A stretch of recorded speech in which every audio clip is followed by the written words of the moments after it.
Kuqokwa imeya entsha emkhandlwini waseTshwane namhlanje. Usihlalo we-Action SA kuzwelonke Michael Pamont uthi iqembu lakhe liyakweseka ukubusa ngokubambisana emkhandlwini waseTshwane. Uthi bakholwa ukuthi uSilas Brink we-DA usilungele lesikhundla sobumeya. Action SA is united behind this coalition. We believe that Brink is the right candidate for mayor. We look forward to giving him our support to ensure that he does become the mayor. But ultimately, I think we must be very clear.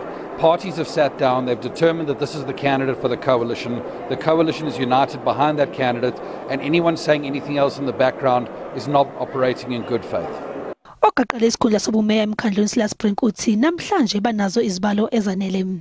We have the numbers, we're ready. We want to bring a stable, accountable government to the city of Tshwane. It is desperately needed at this stage because we are running out of time. We have until the end of this month to pass an adjustments budget, and if that budget is not passed, then we are going to see the steady deterioration of services.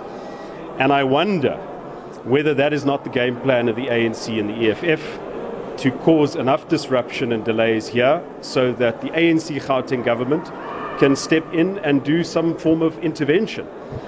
Usole undunankulu waseGauteng uPanyaza Lesufi ngokuzama ukuthi lokhu kubusa kubambisana kungabi impumelelo.